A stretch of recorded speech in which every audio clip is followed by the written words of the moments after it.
touch her again and you die, Mafia boss growled when my ex threatened me, in a cold whisper. The rain in Harborview City did not wash things clean. It only made the grime on the sidewalks slicker and drove the chill deeper into the bones of the old buildings. Inside, the daily grind. A coffee shop that had seen better decades. The air was thick with the smell of roasted beans and damp wool. Lena Hart wiped down the counter for the 10th time that hour. Her wrist ached. The fluorescent light overhead flickered with a low, maddening buzz that seemed to synchronize with the thumping of a headache behind her temples. It was 11 at night, and the cafe was empty save for a single customer nursing a cold cup of tea in the corner. She pushed a stray lock of dark hair behind her ear and glanced at the clock. 1 hour left, just one more hour of standing on her feet, forcing a polite smile and pretending that her life was not slowly suffocating her. Lena was 26 years old, but she felt 50 by day. She huddled over a second-hand laptop in her cramped apartment, working as a freelance graphic designer, taking whatever low-paying logo work she could find online. By night, she wore this apron. The combined income was barely enough to cover the rent of her studio apartment, a place with peeling wallpaper and a radiator that hissed like a cornered cat. She checked her phone, which sat face down on the counter. It was a reflex she hated. Even though she had changed her number 4 months ago, the phantom vibration still haunted her. She moved to the register to count the cash drawer. $42.50 in tips. It was not enough. It was never enough. As she stacked the bills, her mind drifted, pulled back by the gravity of a memory she tried desperately to outrun. It always started the same way. Ryan Cole, in the beginning. Ryan had been the solution to all her problems. He was charming, successful, and seemingly stable. He had swept into her life with confidence that felt like safety. He brought her flowers on Tuesdays. He remembered her favorite color. He told her she was too talented to be wasting her time on small projects, but the perfect boyfriend image was a veneer, thin and brittle. The memory shifted, darkening. She remembered the first time he checked her phone. He'd laughed it off, saying he was just curious, but his eyes had remained cold. Then came the questions. Who were you talking to? Why did you wear that dress? You know, I am the only one who really understands you. Lena. The emotional control had been a slow-acting poison. It was not a sudden blow, but a gradual erosion of her reality. He isolated her from her friends, claiming they were jealous of their relationship. He made her doubt her own memory. And then came the thinly veiled threats. He never hit her. He was too smart for that. He knew that bruises could be photographed. Instead, he used his voice. He would lean in close, trapped in a car or a quiet room, and whisper things that made her blood run cold. You would be nothing without me. If you ever tried to leave, I would find you. I would make sure no one else ever wanted you. She had fled in the middle of the day while he was at work, packing only one suitcase. She took a bus to Harborview City, a place where she knew no one, and disappeared into the gray anonymity of the urban sprawl. The bell above the cafe door chimed, shattering the memory. Lena flinched, her hand knocking against the register. The door opened, bringing a gust of wind and rain into the warm shop. A group of 4 men walked in. They were not the usual late-night crowd of tired students or insomniacs. These men wore suits that cost more than Lena made in a year. The fabric was dark, tailored impeccably to broad shoulders. The atmosphere in the cafe shifted instantly. The air grew heavy. Leading them was a man who looked like he owned the very ground he walked on.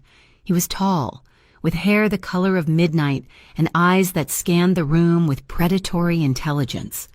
He moved with a fluid, controlled grace, devoid of wasted energy. This was Dante Moretti. Lena did not know his name then, but she felt the weight of his presence. The other staff member, a teenager named Ben, who was sweeping the back, froze. He looked terrified. Dante approached the counter. Up close, he was devastatingly handsome, but it was a beauty that warned you not to touch.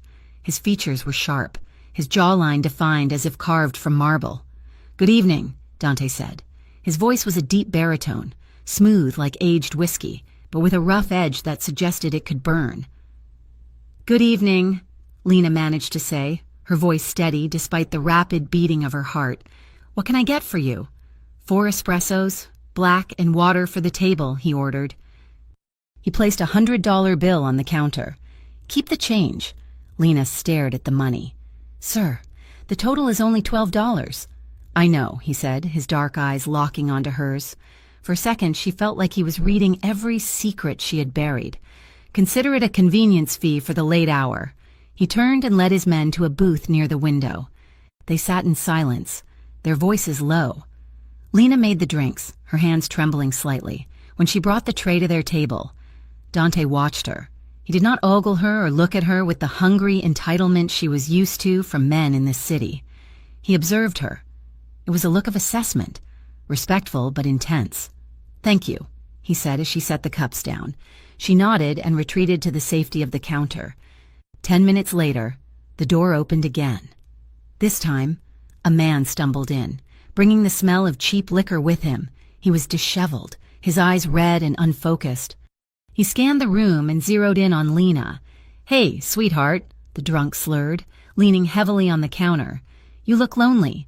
"I'm working, sir," Lena said, stepping back. "Can I get you a coffee?"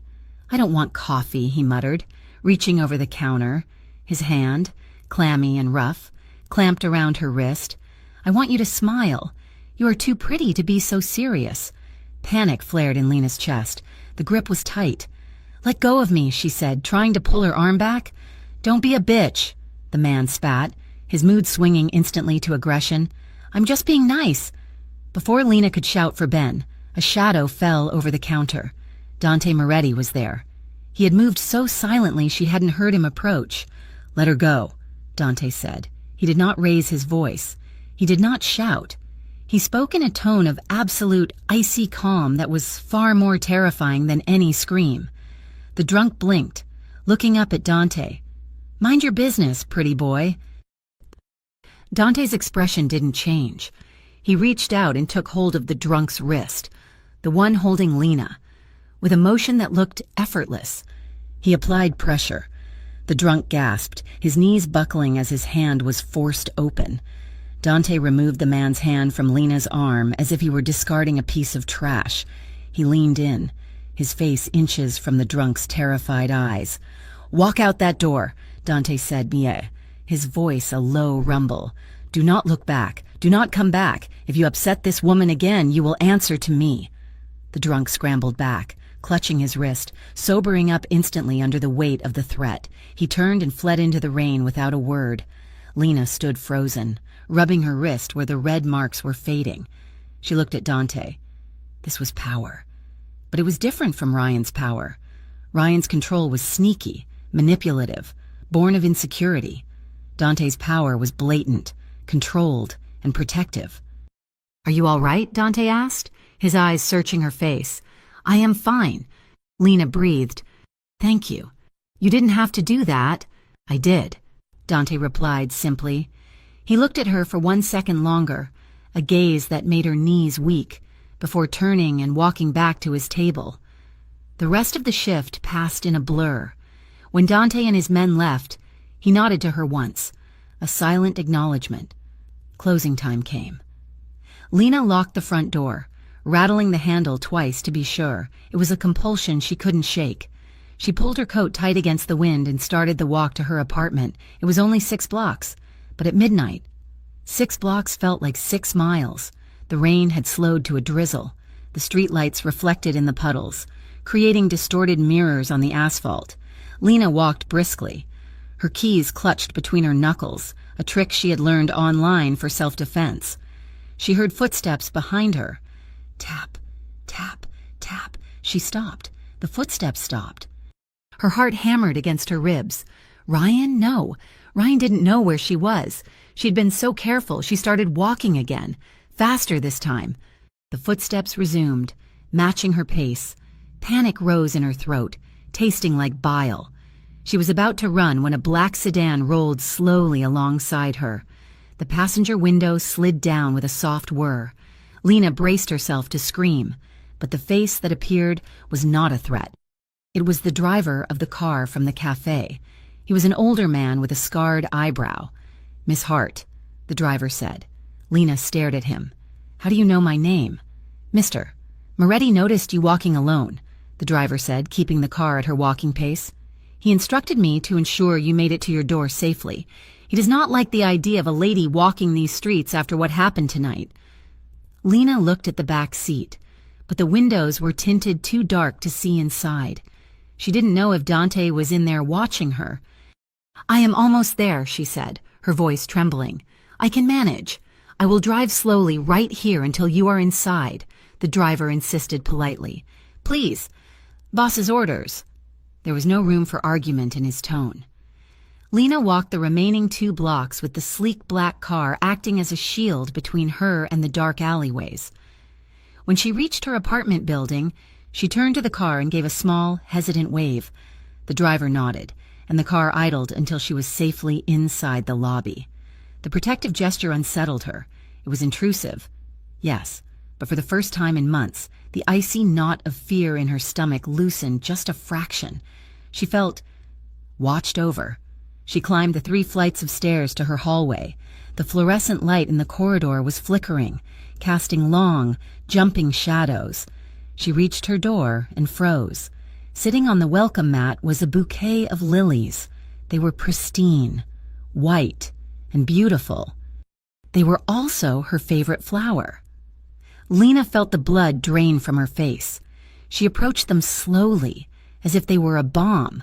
There was no card tucked into the blooms, just a small piece of folded paper with shaking fingers. She picked it up and unfolded it. You can't hide forever. The handwriting was jagged and familiar. It was Ryan. She dropped the note as if it had burned her. The silence of the hallway was suddenly deafening. She could hear his voice in her mind, that cold, mocking whisper. "Did you think you could run away from me, Lena?" He had found her. She fumbled with her keys, dropping them once before jamming the right one into the lock. She threw herself inside her apartment, slamming the door and locking all 3 deadbolts she had installed. She backed away, staring at the wood, waiting for him to pound on it. Silence.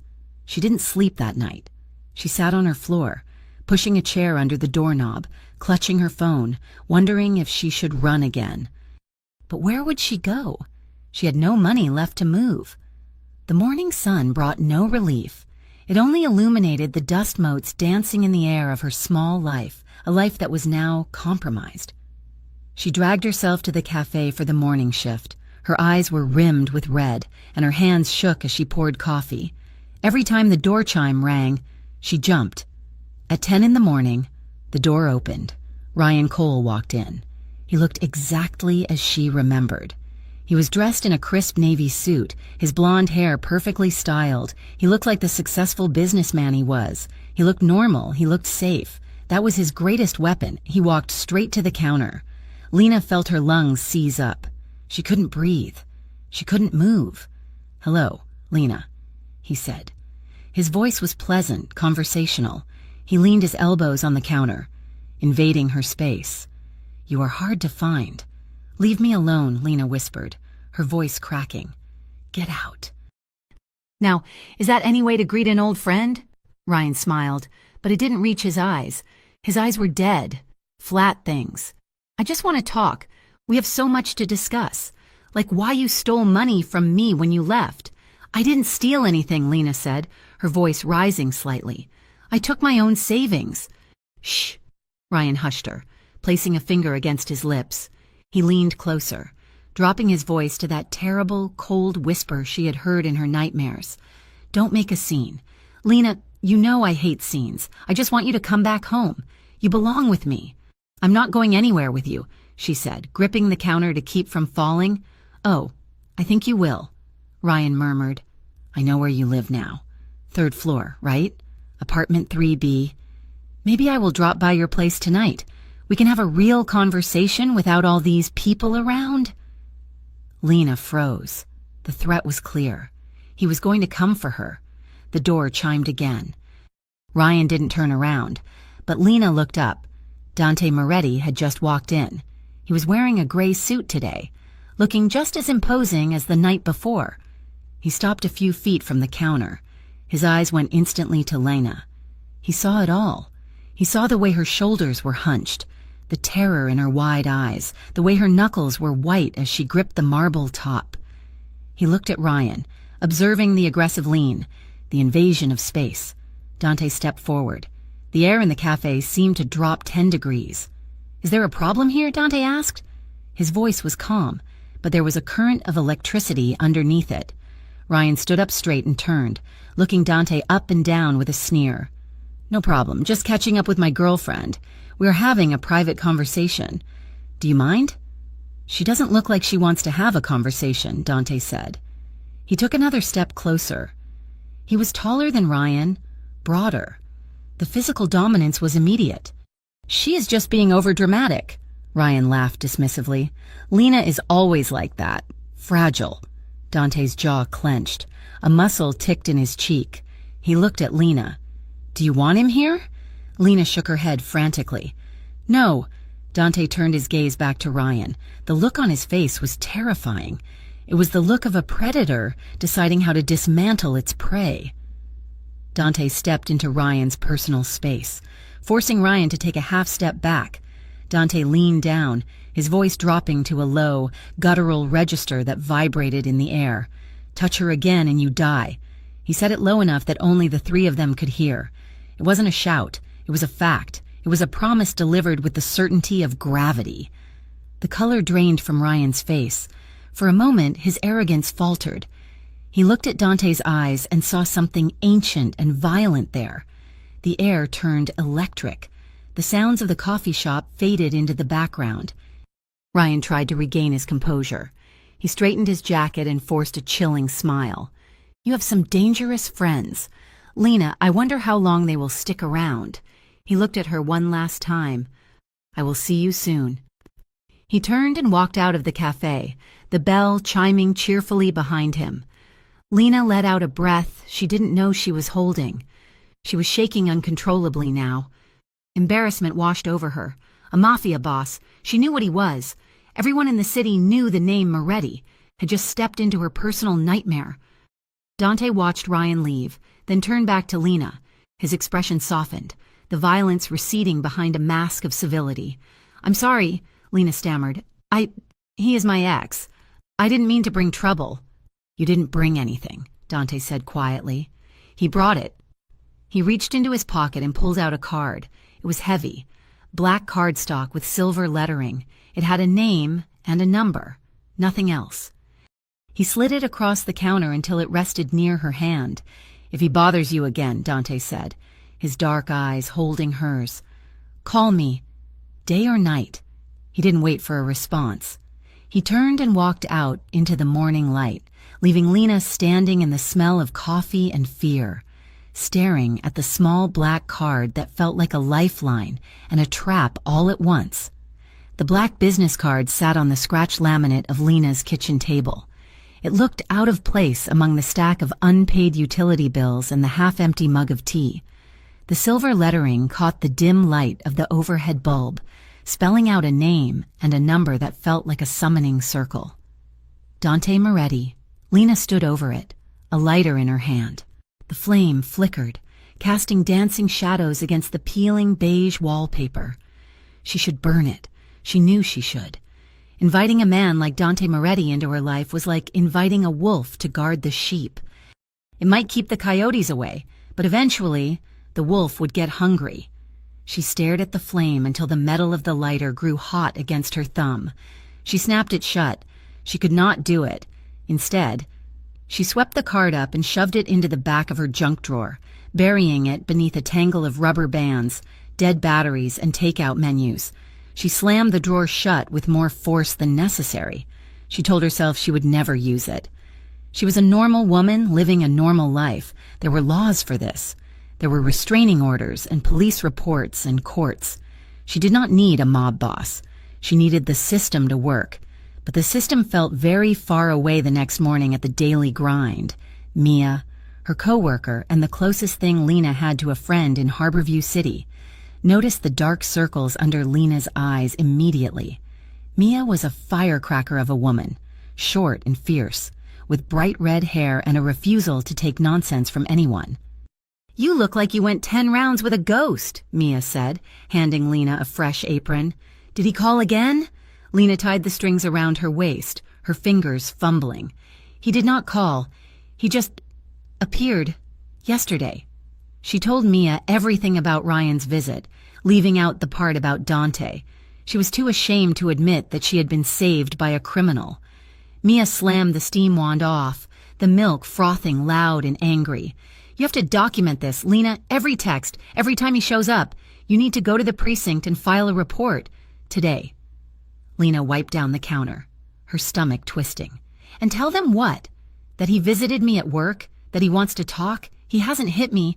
Mia, he hasn't threatened to kill me in writing. He's careful. He's Ryan Cole. He's charming and successful and clean-cut. If I walk into a police station, they will see a hysterical ex-girlfriend trying to ruin a good man's reputation." "He is stalking you," Mia insisted, her voice low and urgent. "That is a crime. It is his word against mine," Lena said, staring at the floor. "He makes me feel crazy. Mia, like I am imagining the malice. He's so good at it. Everyone loves him. Who's going to believe me?" Mia reached across the counter and squeezed Lena's hand. "I believe you," Lena squeezed back, gratitude warring with despair. "I know, and that helps. I need to handle this carefully. If I provoke him, it gets worse." But it got worse anyway. Over the next 3 days, the escalation was subtle, precise, and terrifying. It started with the phone calls. Lena's phone would buzz with an unknown number. The first few times, she let it go to voicemail. The messages were just silence, stretching on for 30 seconds before clicking off. Then came the voice. "I miss you, Lena," Ryan's voice said on a voicemail she listened to at 3 a.m, huddled under her duvet. "I walked past that park we used to go to. Remember? You looked so pretty that day." The next night, the tone shifted. "You are making a mistake ignoring me," the voice said, smooth and devoid of anger, which made it worse. "I know you are there. I know you are listening. Rudeness does not suit you. Lena, it makes you look ugly." By the 4th day, Lena was barely sleeping. Every shadow in her apartment looked like a man. Every creak of the floorboards sounded like a footstep. She checked the locks 5 times a night. She stopped eating. The anxiety was a constant hum in her blood, vibrating under her skin. She finished her shift late on Thursday. The rain had returned to Harborview City, a relentless drizzle that soaked the streets and blurred the city lights. Mia offered to drive her home, but Lena refused. Mia lived in the opposite direction, and Lena did not want to be a burden. She wanted to prove to herself that she was not a prisoner. She walked fast, her head down, clutching her bag against her chest. The streets were mostly empty. A car splashed through a puddle nearby, and she jumped, her heart hammering. She took a shortcut through an alley that cut between 2 brick buildings. It was narrower than the main street, shadowed by fire escapes, but it shaved 5 minutes off her walk. Halfway down the alley, a figure stepped out from the shadows of a recessed doorway. Lena stopped dead. Her breath hitched in her throat. It was Ryan. He was leaning against the brick wall, casual, relaxed, as if he had been waiting for a bus. He wore a long trench coat that made him look like a character from a noir film, but there was nothing romantic about the cold glitter in his eyes. "Hello, love," he said. Lena turned to run back the way she came, but he moved with startling speed. He pushed off the wall and stepped in front of her, blocking the path. He didn't touch her. Not yet. He just used his body to wall her in, looming over her. "Get out of my way," Lena said, her voice shaking. She hated how weak she sounded. "We need to talk," Ryan said. He took a step closer. Lena took a step back, her spine hitting the rough brick of the building. She was trapped. "I have nothing to say to you," she managed to say. Ryan sighed, a sound of exaggerated patience. He reached out and placed his hand on the wall beside her head, leaning in. His expensive cologne filled her nose, suffocating her. It smelled like cedar and citrus, a scent she used to love, now a scent that made her nauseous. "You are being difficult," he whispered. "I do not like it when you are difficult. If you don't move, I will scream, Lena said. I will go to the cops. Ryan, I swear. Ryan laughed. It was a soft, dry sound. He leaned closer, his lips brushing her ear. Go to the cops and tell them what? That your boyfriend wants to talk to you? Go ahead, Lena, humiliate me. Make a scene. His voice dropped an octave, becoming hard as granite. But if you humiliate me by going to the cops, I will ruin your life. I will make sure you never get a job in this city again. I will tell everyone about your little mental breakdown. I will make you look so unstable that no one will ever trust you. Lena trembled. He knew exactly where to hit her. He knew her insecurities, her fear of being seen as broken. Please, she whispered, just leave me alone. I can't do that, he said. You are mine. Lena, you always have been. His hand moved from the wall. He gripped her upper arm. His fingers dug into the soft flesh. Hard. Painful. She gasped, trying to pull away, but his grip was like iron. He wasn't striking her. He was restraining her, showing her exactly how much stronger he was. Let go, she cried out. Shh, he hissed. He yanked her forward, forcing her body against his. She turned her face away, squeezing her eyes shut. He forced a kiss onto her cheek, his lips wet and cold. It felt like a brand. I will be seeing you, he whispered against her skin. He released her abruptly.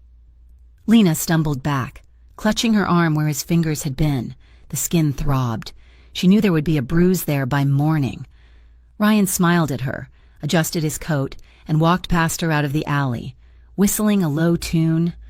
Lena stood there for a long time, shaking so hard her teeth chattered. The rain soaked her hair, plastering it to her face. She felt dirty. She felt small. She felt entirely, hopelessly trapped. She didn't remember the walk the rest of the way home. She operated on autopilot, her body moving while her mind screamed. She got inside her apartment and locked the door. Then the deadbolt, then the chain. She threw her bag on the floor and went to the kitchen.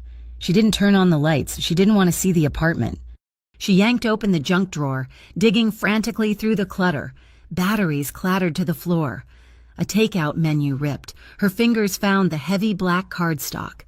She pulled it out and stared at it in the dim light coming from the street lamp outside. Dante Moretti. She thought about the police. She thought about the skeptical look on a desk sergeant's face. She thought about Ryan's threat to destroy her reputation, to make her unemployable. He could do it. He had the connections. She looked at the bruise forming on her arm. It was shaped like a hand. She wrestled with her conscience. This was crossing a line. Once she made this call, she was stepping out of the sunlight and into the shadows. But the sunlight hadn't protected her. The sunlight had just given Ryan a clear view of his target. Lena took a shaky breath, picked up her phone, and dialed the number. It rang twice. Moretti, a voice answered. It was him. Not a secretary, not an underling. Dante. His voice was deep, calm, and instantly grounding. It is Lena, she stammered. From the cafe. There was a pause on the other end, then a distinct shift in his tone.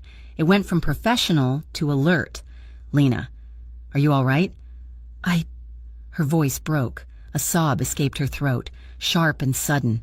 I didn't know who else to call. Where are you? Dante asked. The command in his voice cut through her panic. I'm at home, she said. He cornered me in the alley. Stay there, Dante said. Lock the door. Do not open it for anyone but me. I'm on my way. The line went dead. Lena sank to the floor, pulling her knees to her chest. She sat there in the dark, clutching the phone, waiting. 20 minutes later, headlights swept across her window. She heard the heavy thud of car doors closing. She stood up and went to the peephole. Dante was standing in the hallway outside her door. He was flanked by two men she recognized from the cafe, Luca and the other one, Marco. They stood with their backs to the wall, eyes scanning the corridor. Dante looked at the door. He didn't pound on it. He knocked. 3 distinct, respectful raps. Lena?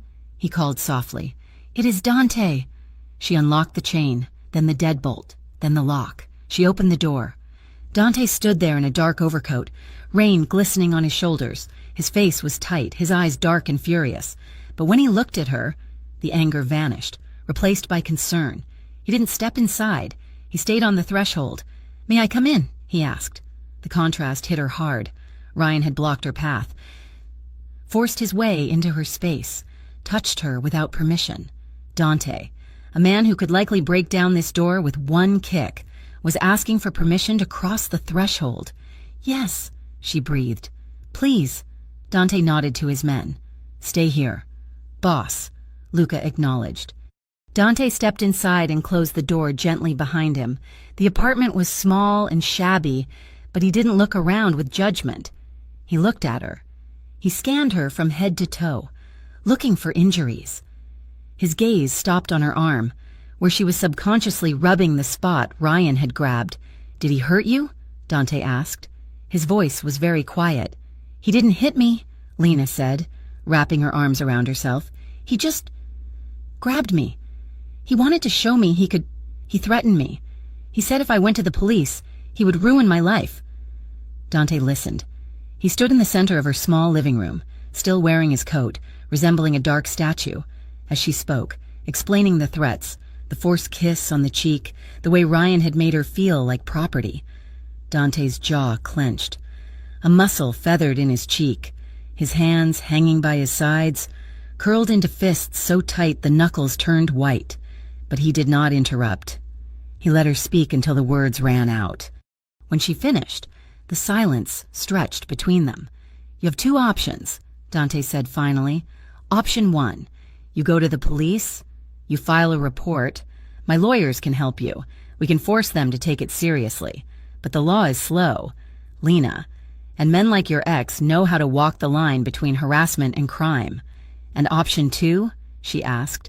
"Option 2 is my way," Dante said. Lena looked at him. "What does that mean?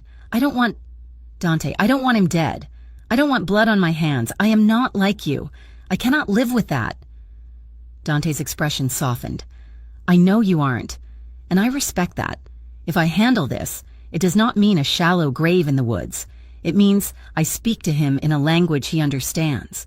It means fear. It means he learns that you are off limits. Permanently." "No violence?" Lena asked. "I cannot promise no violence if he attacks you," Dante said honestly.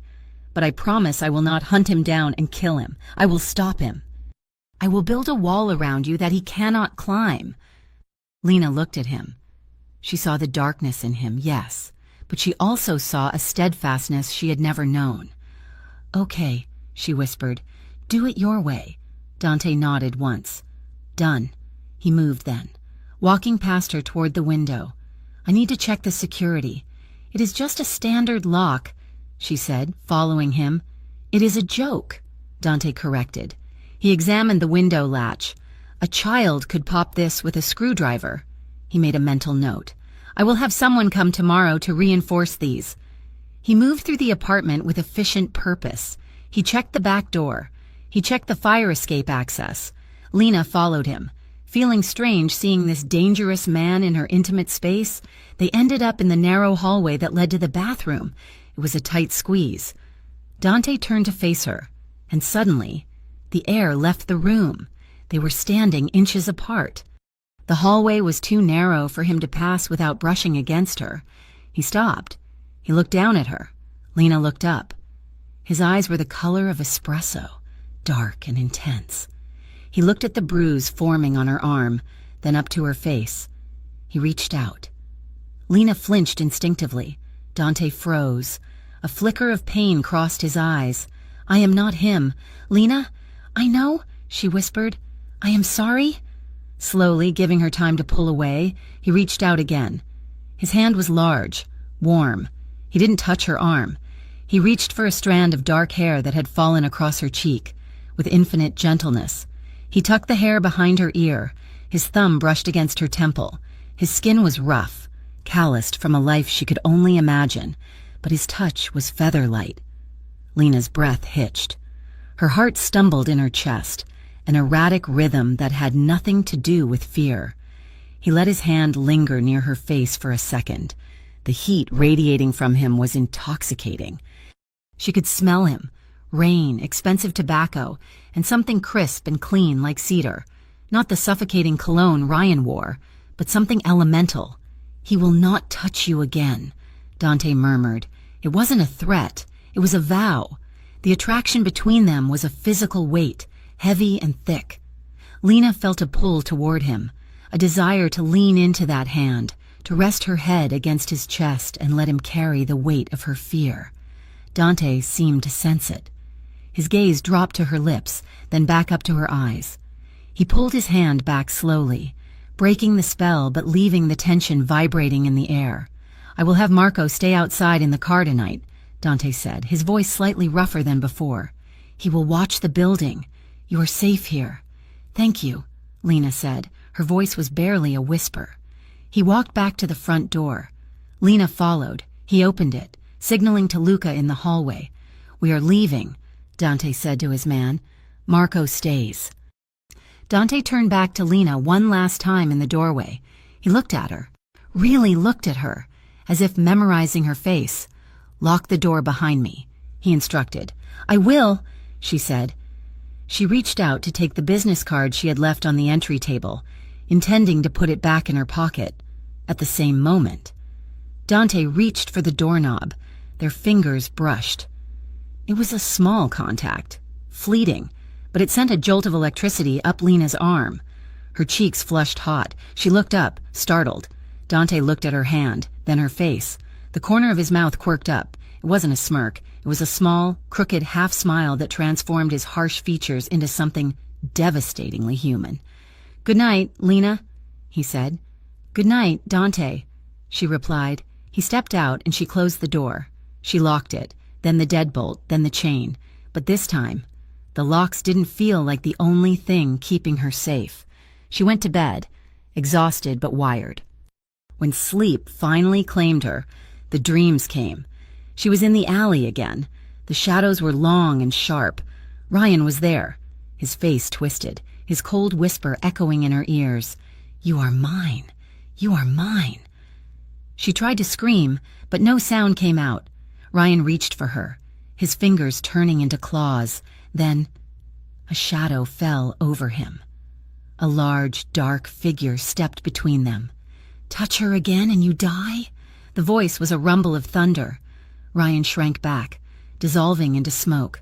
Lena looked up at the figure. It was Dante. He turned to her, and the darkness around him didn't feel scary. It felt like a blanket. Lena woke up with a gasp, her heart racing. Sunlight was streaming through the window. She lay there for a moment, listening to the sounds of the city waking up. She realized two things. First, she felt safer than she had in months knowing Dante Moretti was out there.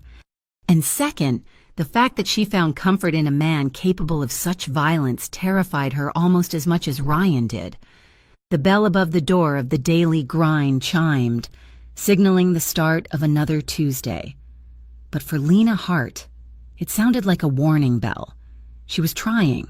She was trying so hard to reclaim the borders of her life, to pull them back from the encroaching shadows of her past. She threw herself into her routine with the desperation of a drowning woman clutching a lifeline. She woke up at 7. She made oatmeal. She went to work. She smiled at customers. She worked on her graphic design portfolio during her breaks. Mia had suggested journaling. "Get it out of your head and onto paper," she had said, sliding a leather-bound notebook across the counter a week ago. "It stops the thoughts from looping." So Lena wrote. She sat in her apartment, the doors triple locked, and poured the ink of her trauma onto the page. She wrote about how Ryan used to critique her clothes until she changed them. She wrote about the way he would check the mileage on her car to ensure she hadn't driven anywhere he didn't know about. It helped. In a small, painful way. It made the abuse feel like a story that had happened to someone else, something she could close the cover on. But Ryan refused to stay between the pages of a notebook. He was a ghost that haunted the periphery of her vision. He did not show his face, but he made sure she felt the drop in temperature. It was the unknown number calling her phone at 2 a.m, leaving only the sound of slow, rhythmic breathing on her voicemail. It was the accidental run-ins, seeing a silver sedan that looked exactly like his idling at the corner when she walked to the grocery store, only for it to drive away the moment she looked directly at it. She was living in a state of high-alert exhaustion. The only time the static in her head quieted was when Dante Moretti walked through the door. He had started coming in more often. At first, it was just for the late-night espresso. Then, he started stopping by in the mid-afternoon lulls. He never imposed. He never sat at the counter and demanded her attention the way Ryan would have. He simply took a table near the register, opened a newspaper or checked his phone, and existed in her space. His presence was a heavy, anchoring weight. When Dante was there, the other customers seemed to quiet down. The drunk men didn't leer. The chaotic energy of the city seemed to break against him like waves against a cliff. Slowly, the silence between them began to fill with words. "You look tired," Dante said one Wednesday afternoon. The shop was empty. He was standing at the register, waiting for his usual order. "Bad dreams," Lena admitted. Surprised by her own honesty, she usually deflected. "I know the feeling," Dante replied. He placed a $5 bill on the counter. "Chamomile tea helps, and avoiding the news." Lena smiled. A genuine. "Small thing. I thought mob bosses drank whiskey for sleep." Dante's lips quirked. He didn't deny the title. "Whiskey is for forgetting, tea is for resting. There is a difference." Over the next 2 weeks, these small exchanges grew into conversations. They talked about books. Lena was surprised to learn that Dante read dense, historical biographies. He was fascinated by the rise and fall of empires. "It is all the same pattern," he told her once, leaning against the counter while she wiped down the espresso machine. "Men build things because they are afraid of being forgotten. Then their sons destroy them because they are afraid of being remembered only as sons." "Do you have family?" Lena asked, risking a personal question. Dante's face closed off for a moment, then relaxed. "I have the organization. That is family enough. My parents passed a long time ago. My father was a difficult man. He taught me how to survive, but he did not teach me how to live." "I understand that," Lena said softly. "Ryan, he made survival a full-time job. I forgot what it was like to just be—" Dante looked at her then, and she saw the glimpse of a man trapped inside the myth.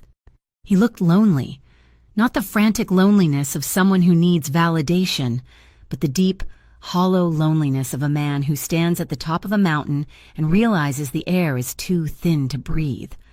One rainy Thursday, Lena stayed late. The cafe had officially closed at 10, but the owner, Mr. Henderson, let her stay to use the Wi-Fi for her design work. Her apartment internet was spotty, and she had a deadline for a freelance logo project. The cafe was dim, lit only by the security lights and the glow of her laptop screen. Outside, the rain hammered against the glass, turning Harborview City into a watercolor painting of grays and blacks. The door chime rang. Lena jumped, her heart spiking, but when she looked up, it was Dante. He was wearing a long black coat, the shoulders soaked with rain. He paused at the door, seeing the closed sign, then saw Lena sitting at the back table. "I saw the light," he said, his voice carrying across the empty room. "I wanted to make sure you were not alone." "Just working," Lena said, relaxing. "Mr. Henderson lets me stay." Dante walked over. He didn't order anything. He pulled out the chair opposite her and sat down. "May I?" "Of course." He looked at her screen. It showed a complex, vibrant design of a phoenix rising from geometric ashes. It was bold, colorful, and entirely unlike the gray world they lived in. "You made this?" Dante asked, leaning in. "It is for a startup downtown," Lena said, feeling a flush of pride mixed with shyness. They wanted something that represented rebirth. "It is beautiful," Dante said. He looked from the screen to her. "You have a rare talent, Lena. You can see color where others see only shape." "Ryan used to tell me graphic design was a waste of time," Lena murmured, staring at the keyboard. "He said it was a hobby, not a career."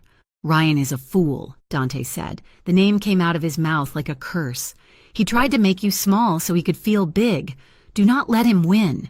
You build this. You build your life." The conversation shifted, deepening in the quiet intimacy of the empty room. Dante spoke about his own past. He told her about growing up in the shadow of the Moretti crime family, how he was pulled into the life at 16 when his uncle was killed. "I did not want this life," he admitted, staring at his hands. They were large, capable hands, resting on the table.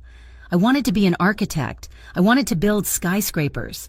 But blood demands blood. By the time I realized I had a choice, I was already too deep in the mud to walk out clean." "Do you regret it?" Lena asked. Dante met her gaze. "Every day. I have done things. Lena, things I am not proud of.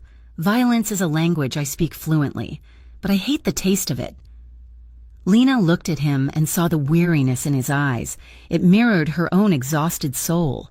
They were two people scarred by the violence of men, one who inflicted it to survive, and one who survived the infliction.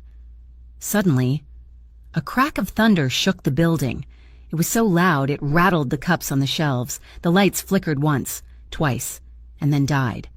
The cafe plunged into darkness. Lena gasped, pushing her chair back. The sudden absence of light disoriented her. The only illumination came from the streetlights outside, filtering through the rain-streaked window in pale, watery beams. "Stay still." Dante's voice came from the dark, steady and calm. She heard the scrape of his chair. Then she felt his presence beside her. He had moved around the table. "It is just a power outage," he said. He was close. She could feel the heat radiating from his body, a warm wall against the chill of the room. Her eyes adjusted to the gloom.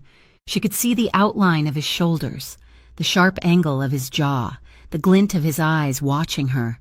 "I hate the dark," Lena whispered. "It reminds me of—" "I know," Dante said. His hand found hers in the darkness. He didn't grab it. He just covered her trembling fingers with his own. His skin was rough, warm, and incredibly grounding. "You are safe," he said. They stood there, inches apart, suspended in the gray light. The sound of the rain was a deafening drumbeat against the glass. Dante raised his other hand. He reached out and brushed his knuckles along her cheek. The touch was electric. Lena stopped breathing. She felt a shiver race down her spine, not of fear, but of something else. A yearning she had thought Ryan had killed in her forever. She leaned slightly toward him. Her body moved on its own accord, drawn to his gravity. Her lips parted. She looked up at him, and in the shadows, his eyes were burning with an intensity that terrified and thrilled her. Dante lowered his head. He was so close she could feel his breath on her face. It smelled of mint and rain. She closed her eyes, waiting for the kiss, wanting the kiss to erase the memory of Ryan's forced affection. He stopped. His lips hovered an inch from hers. She could feel the warmth of them, but he did not close the gap. "Lena," he whispered. His voice was rough, strained. "I will not take anything you are not ready to give, not like him." He pulled back slowly. His thumb brushed her cheek one last time, a lingering caress that felt like a promise. "The power will be back soon," he said, stepping back to put a respectful distance between them. "I will wait with you until it does." Lena opened her eyes, her heart hammering against her ribs. She felt a pang of loss, but beneath it, a swelling tide of respect. He had the power to take, and he chose to wait. Outside, across the street, the rain provided cover for a different kind of watcher. Ryan Cole sat in his dark sedan, the engine off, the windshield wipers were still, and the water sluiced down the glass, distorting the view of the cafe. But he could see enough. He had a camera with a telephoto lens resting on the steering wheel. He had snapped frame after frame. He saw the lights go out. He saw the silhouettes in the window. He saw Dante move close. He saw the intimacy of the hand on the cheek, the leaning in. Jealousy twisted in his gut like a knife. His face contorted in the dark car, a mask of humiliation and rage. "She thinks she is too good for me," Ryan hissed to the empty car. "But she lets a criminal touch her." He looked at the digital display on the camera. The image was grainy and dark, but unmistakable. The feared Dante Moretti, looking at a barista like she was the center of his universe. Ryan picked up his phone. He dialed a number he had acquired through a shady business associate weeks ago. "I have something for you," Ryan said when the line connected. "This better be good. Cole," a gravelly voice answered. "Mr. Serrano does not like his time wasted. It is better than good, Ryan said, a cruel smile spreading across his face. I found Moretti's weak spot, and I have the pictures to prove it. Victor Serrano was the head of the rival crew that had been clawing at Moretti's territory for years. They were ruthless, undisciplined, and hungry. Ryan didn't care about mob politics. He didn't care about territories. He cared about ownership. And if Dante Moretti was playing with his property, then Dante Moretti needed to be broken. Send them, the voice said. I want a deal, Ryan said. When you take him down, the girl is mine. She comes back to me, unharmed. We don't care about the girl, the voice laughed. Send the pictures. Ryan hit send. He watched the progress bar fill up. Message sent? He looked back at the cafe window, where the lights had just flickered back on. He saw Dante and Lena standing apart, looking normal, but Ryan knew better. He knew he had just lit a fuse that would burn everything down. The next morning, the sun was shining, a cruel irony given the storm that was brewing. Lena left her apartment at 8. She opened her door and stepped into the hallway. Her foot crunched on something. She looked down. A white envelope lay on her welcome mat. Her stomach dropped. She bent down and picked it up. There was no name on it. She tore it open. Inside was a single photograph. It was printed on cheap paper, the ink slightly smeared. It was the image from last night. It showed her and Dante in the dark cafe, illuminated by the streetlight. It captured the exact moment his hand was on her face and she was leaning into him. It looked intimate. It looked like lovers sharing a secret. Lena's hand shook violently. She turned the photo over. Scrawled on the back in black marker were 5 words. You really traded down. Lena, Ryan, he had been there. He had been watching. He had seen the one moment where she had allowed herself to feel safe, and he had turned it into something dirty. He had violated the only sanctuary she had left, terror, cold and sharp, pierced through her. It wasn't just fear for herself anymore. By being near her, Dante was exposed. Ryan knew, and if Ryan knew, who else did he tell? She ran to the cafe. She didn't wait for her shift. She burst through the doors, her chest heaving. Dante was there. He was sitting at his usual table, reading a paper. He looked up as she entered, a smile beginning to form on his lips, but it died the instant he saw her face. He stood up immediately. Lena? She marched over to him. Ignoring the few customers who turned to look, she slammed the photo onto the table between them. Look at this, she hissed, her voice trembling with a mixture of fury and panic. Dante looked down. His eyes narrowed. He didn't flinch. He picked up the photo, examining it with a clinical detachment that infuriated her. He turned it over and read the note. He was watching, Lena said, tears stinging her eyes. He was outside the window. You said I was safe. Dante, you said he wouldn't touch me. He didn't touch you, Dante said calmly. He touched my life, Lena cried. He's watching us. He sees you with me. Do you know what that means? It means you are dragged into this mess. It means you are a target because of me. I have been a target since I was 16, Dante said. He tried to reach for her arm, but she pulled back. No, she said. Don't you get it? You are making it worse. By inserting yourself into my life, you are provoking him. He's escalating because of you. He wants to prove he is better than you. She was lashing out. She knew it. She was angry. Yes, but beneath the anger was a terror so profound it made her knees weak. She wasn't just scared of Ryan. She was scared that Dante would get hurt. She was scared that the only man who had treated her with respect would bleed because she was too weak to handle her own ex-boyfriend. I am sorry, Dante said. His voice was low, cutting through her panic. I underestimated his obsession. I thought fear would keep him away. I was wrong. You were wrong, Lena accused, wiping a tear from her cheek.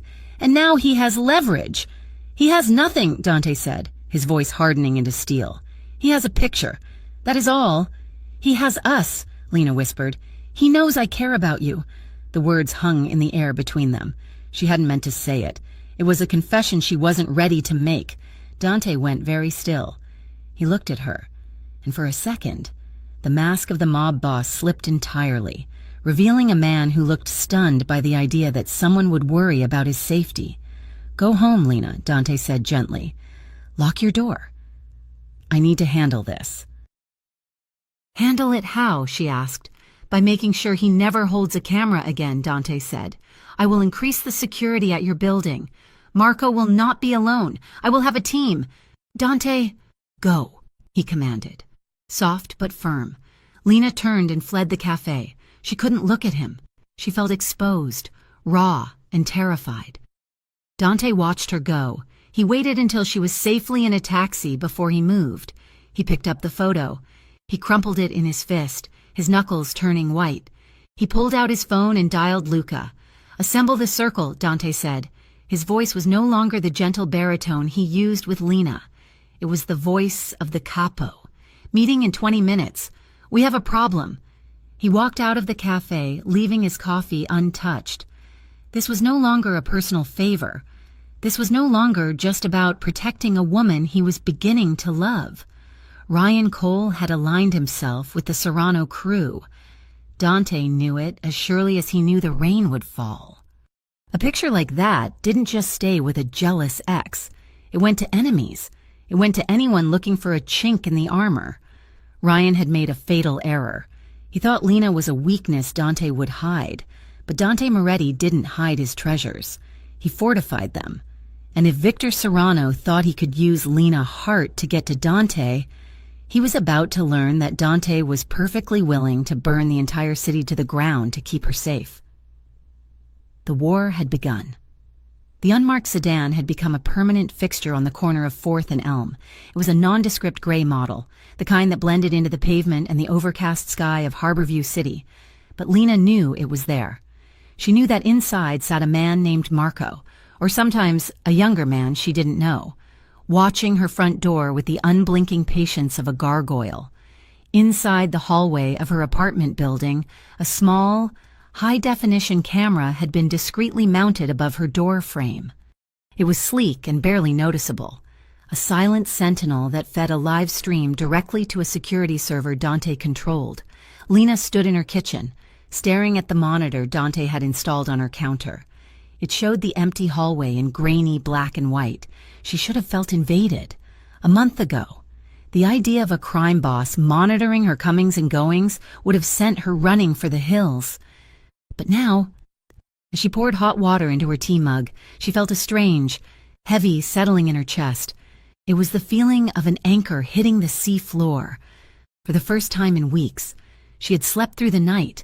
The nightmares about Ryan whispering in the dark had been kept at bay by the knowledge that a wolf was guarding her door. A knock sounded, 3 distinct, firm raps. Lena checked the monitor. Dante stood there. He wasn't looking at the camera. He was looking at the wood of the door, his posture straight, his hands empty. She unlocked the door and opened it.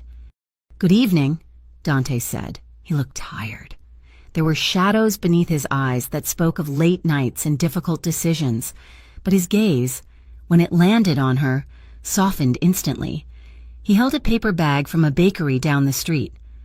"I come bearing peace offerings," he said, a small smile touching his lips. "Cannoli. I remember you said you had a weakness for them." "I do," Lena admitted, stepping back to let him in. "Thank you." They settled in her small living room. The air between them had changed since the incident with the photograph. The panic had receded, replaced by a fragile, deepening intimacy. Dante took off his coat, revealing a crisp white shirt with the top button undone. He looked less like a mob boss and more like a weary man seeking sanctuary. "How is the security?" Dante asked, sitting on the edge of her worn sofa. "Intense," Lena said, sitting opposite him in the armchair. "I feel like a diamond in a museum vault." "Good," Dante said. "Diamonds are precious. They should be guarded." The atmosphere shifted. It became quieter, heavier. Lena looked at her hands, tracing the rim of her mug. She had been carrying a weight around for days, a need to explain, to purge the shame that Ryan had instilled in her. "He didn't just scare me." "Dante," Lena said softly. She didn't need to say Ryan's name. Dante went still. He set his coffee down. "Tell me, It wasn't just the stalking, Lena began, her voice trembling. It was the way he took pieces of me. Small pieces, so small I didn't notice they were gone until I was hollow. She looked up, meeting Dante's dark eyes. He controlled the money. He told me I was bad at math, that I was irresponsible. I worked 2 jobs, but I never saw my paycheck. He gave me an allowance, like a child. If I wanted to buy a coffee, I had to ask him. If I wanted to buy a new sketchbook, I had to justify why I needed it. Dante's jaw tightened. His eyes darkened, a storm gathering behind the iris. But he kept his hands unclenched on his knees. He isolated me, Lena continued, the words spilling out faster now. He told me Mia talked about me behind my back. He told me my parents were disappointed in my career choices. He whispered these things until I believed them, until I stopped calling people, until he was the only voice in my world. He wanted you to have nowhere to run, Dante said. His voice was low, dangerously soft. Yes, Lena whispered. Tears pricked her eyes, hot and stinging. And the worst part was the confidence. I used to think I was a good designer, but he would look at my work and just sigh. Or he would ask if I was sure that was the best I could do. He made me feel small. He made me feel like I was lucky he even looked at me. A tear escaped, tracking down her cheek, then another. I feel so stupid, she choked out, wiping her face angrily. I let him do it. I stayed. Dante moved. He didn't lunge. He didn't rush. He stood up and crossed the small distance between them, sitting on the arm of her chair, then sliding down onto the cushion beside her. He didn't touch her immediately. He respected her space, waiting, offering his presence as a solid wall against her trembling. Lena looked at him through her tears. She saw no judgment in his face. She saw only a fierce, protective sorrow. She reached for him. Her hand grasped the fabric of his shirt. That was the permission he needed. Dante wrapped his arms around her. It was a careful strength, like holding a bird. He pulled her into him, and she went willingly, burying her face in the crook of his neck. She sobbed, letting go of the shame, the fear, the months of holding herself together with Scotch tape and willpower. She felt his hand on the back of her head, stroking her hair. She felt his chin rest gently on top of her head.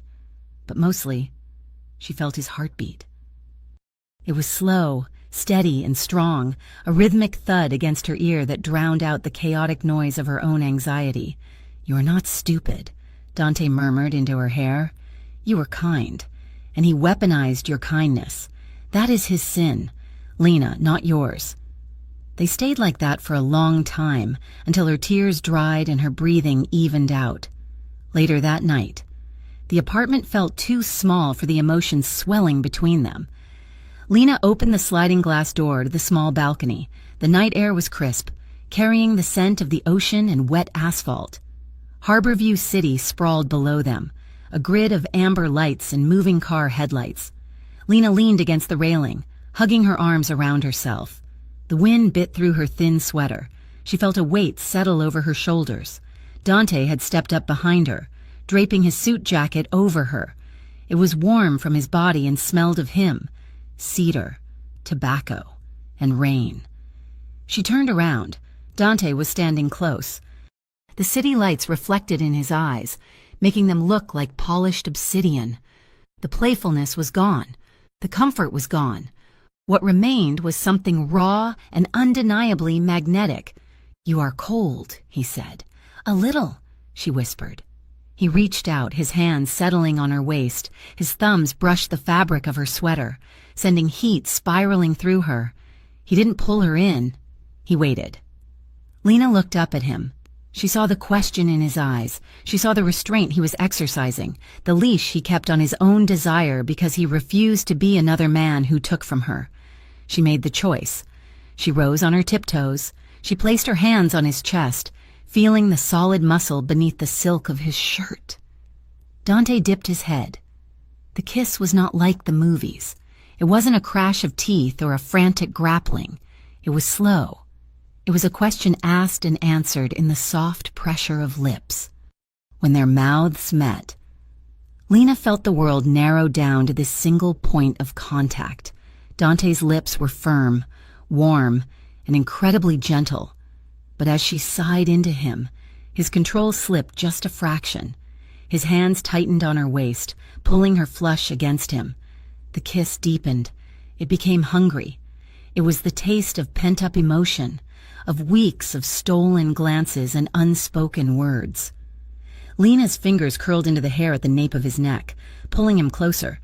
She felt a low groan vibrate in his chest. He tasted like espresso and danger. He tasted like safety. They broke apart, breathless. Dante didn't let go. He rested his forehead against hers, their noses brushing. His eyes were closed, his breathing heavy and uneven. "Lena?" he breathed, his voice rough. "I am okay," she whispered, her heart hammering a frantic rhythm against his. "I am okay." They stood there on the balcony, wrapped in his jacket in the silence, sharing the intimacy of the moment without needing to take it further. For the first time, Lena felt not just protected, but cherished. Across town, in a dimly lit back room of a warehouse, the atmosphere was devoid of tenderness. Ryan Cole paced the concrete floor. His face was pale, his eyes manic. "I want her tonight," Ryan said, snapping his fingers. "Tonight." Victor Serrano sat on a crate, cleaning his fingernails with a knife. He was a heavy-set man with a pockmarked face and eyes that looked like shark glass. "Patience. Lover boy," Victor grunted. "We do this right. We do not want a war we cannot win. We want leverage. We snatch the girl. We send the message. Moretti backs off the waterfront or the girl disappears." "She doesn't disappear," Ryan snapped, spinning around. "She comes to me. That was the deal." "Sure," Victor shrugged. "Once Moretti is on his knees, you can have your reunion. But first, we need to get her." Ryan pulled up the schedule he had memorized. "She works the closing shift tonight. The other girl, Mia, leaves at 10:15. Lena stays to do the trash and lock the back. She will be alone in the alley for 3 minutes. 3 minutes is an eternity," Victor said. He signaled to 2 men standing in the shadows. "Grab the van. No guns unless necessary. I want her scared, not dead." Ryan smiled, a cold, twisting expression that didn't reach his eyes. "Oh, she will be scared. I will make sure of that." The shift at the daily grind had been grueling. A rush of college students studying for midterms had kept Lena running back and forth between the espresso machine and the pastry case until her feet throbbed. By 10 o'clock, the cafe was empty. Mia untied her apron, looking exhausted. "I am heading out," Mia said, stifling a yawn. "You sure you're okay to close alone? I can stay." "Go," Lena said, waving her off. "Dante's guy is outside." "I saw the car. I am fine." "Okay," Mia said. "Text me when you get home." Mia left through the front door, the bell chiming cheerfully. Lena locked it behind her and flipped the sign to closed. She began her cleanup routine. She wiped the counters. She counted the drawer. She gathered the trash bags from the bins. At 10:20, she hauled the heavy black bags to the back door. She unlocked it and pushed it open. The alley was dark. The streetlight at the end of the block was flickering, casting long, jumping shadows against the brick walls. Lena stepped out, the cool air hitting her face. She tossed the bags into the dumpster. She turned to go back inside. A movement in the shadows caught her eye.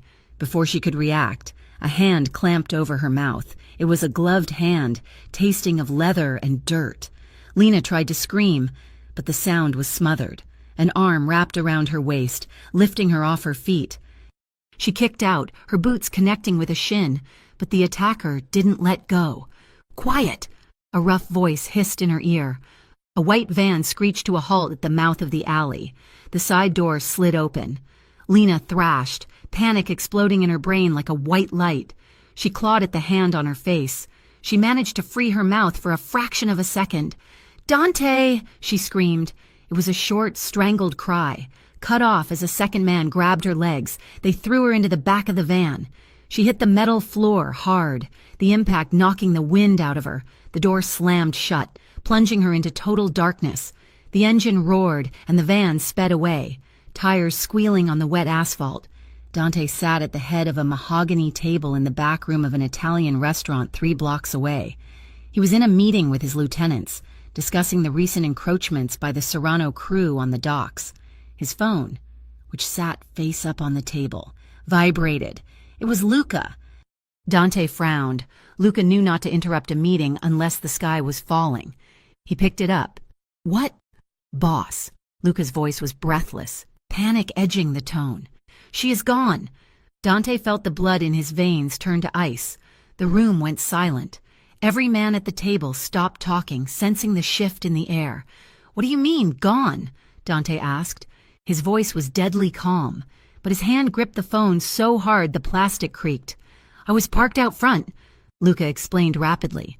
"Marco was covering the back, but he said he heard a scuffle. By the time we got to the alley, the van was peeling out. We tried to follow, but they cut through the traffic. We lost them." Dante stood up. The chair scraped loudly against the floor. "Where are you?" "At the cafe," Luca said. "Boss, there is a shoe, and her purse is just inside the door." The calm shattered. Dante didn't say goodbye. He hung up and stormed out of the restaurant. His men scrambled to follow him, leaving cash on the table. Dante drove the 3 blocks to the cafe like a madman, running 2 red lights. He screeched to a halt behind the unmarked car. He ran into the alley. Luca and Marco were standing there, looking pale. Dante saw it immediately. Lena's left boot lay on the wet pavement near the dumpster. The back door of the cafe was wide open, swinging slightly in the wind. He walked over and picked up the boot. It was small, canvas, worn at the heel. A rage unlike anything he had ever felt clawed at his throat. This wasn't business. This wasn't a territory dispute. This was Lena. "Find them!"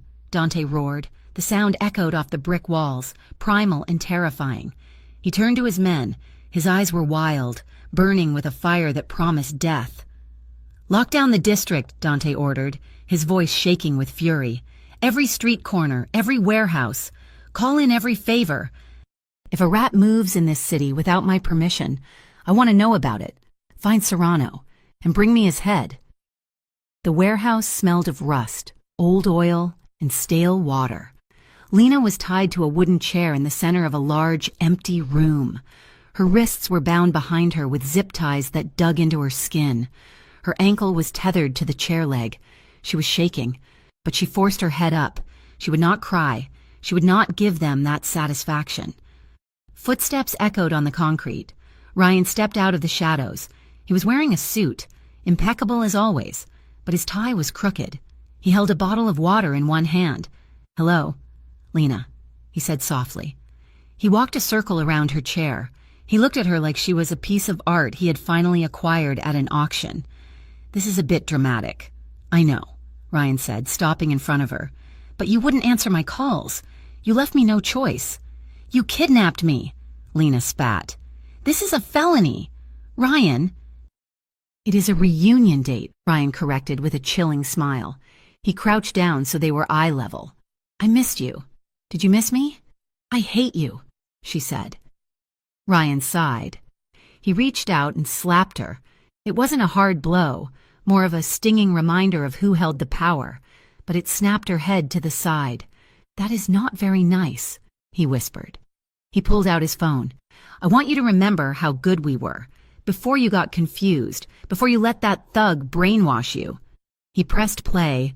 Audio filled the cavernous room. It was a recording of a voicemail she had left him 2 years ago, back when things were good. "Hey Ryan, just calling to say I love you. I made dinner. Hurry home." Her own voice, full of warmth and naivety, echoed off the cold walls. It was psychological torture. It was a ghost of the woman she used to be, haunting the woman she was now. "See," Ryan said, his eyes glistening. "You loved me. You still do. You are just scared." "I was scared of you," Lena said, staring him down. "I am still scared of you. That is not love. Ryan, that is a hostage situation. Enough." A deep, gravelly voice boomed. Victor Serrano stepped into the light. He looked bored. He was chewing on a toothpick. "The boyfriend drama is boring me," Victor said. He looked at Lena. "You are a pretty thing. Shame you picked the wrong side." "I didn't pick a side," Lena said, her voice trembling but defiant. "I am a graphic designer. I make logos." "You are leverage," Victor said flatly. "Moretti thinks he is untouchable. He thinks he owns this city. But every man has a soft spot. You are his. He leaned in, the smell of garlic and stale cigars washing over her. If he doesn't give me the waterfront, I'm going to send him pieces of you, a finger, maybe an ear. We will see how tough he is then. Lena's blood ran cold, but she remembered Dante's heartbeat. She remembered the careful strength of his arms. He will kill you, Lena said. She said it with absolute certainty. If you touch me, he will burn this place down with you inside it.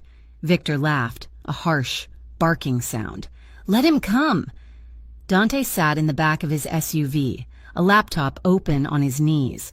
Luca was driving. We got a ping, Marco said from the passenger seat, holding a tablet. We tracked the van's plates. Stolen, obviously, but traffic cams picked it up heading into the industrial district. It went off-grid near the old textile mills. Serrano owns a warehouse there, Dante said. He slammed the laptop shut. Sector 4. It could be a trap, boss, Luca warned, glancing in the rearview mirror. Serrano knows we are coming. He will be waiting. I don't care, Dante said. He checked the clip of his handgun and slid it back into his shoulder holster. His face was a mask of stone. Drive? We should wait for backup, Luca pressed. We have 10 guys coming from the south side. Give them 5 minutes. She doesn't have 5 minutes, Dante said. The image of Lena's boot lying in the rain flashed in his mind. We go in. Now. The SUV roared as Luca floored the accelerator. Speeding toward the looming shadows of the industrial district, the stage was set. The negotiation was over.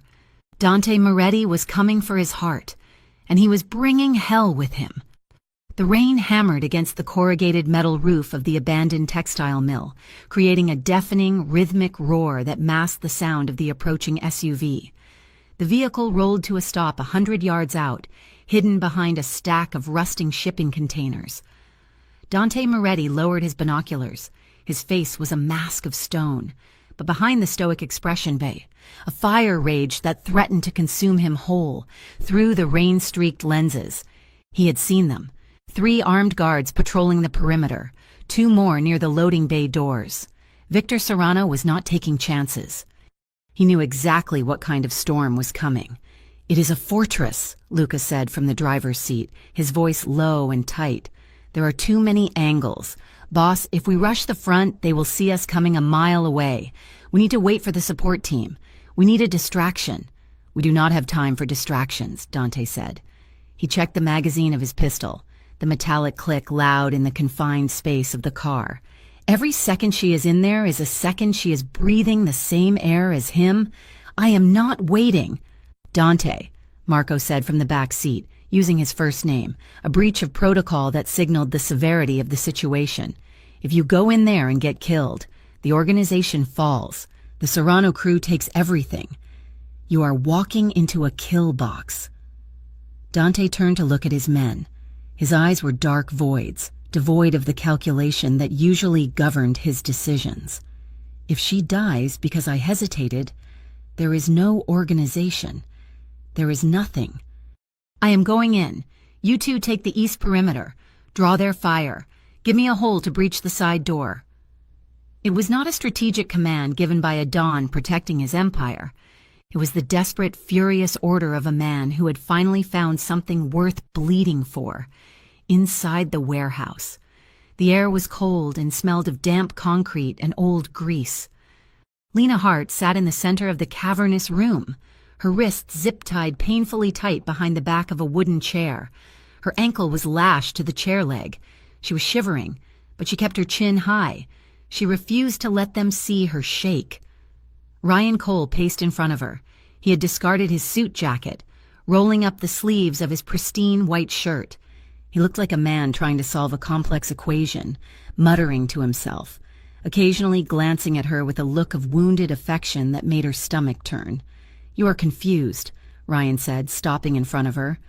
He leaned down, resting his hands on his knees. I know you are scared. Lena, I know this looks bad, but you have to understand, I am doing this for us. Sometimes you have to break a bone to reset it properly. Lena looked at him. For years, she had let this man dictate her reality.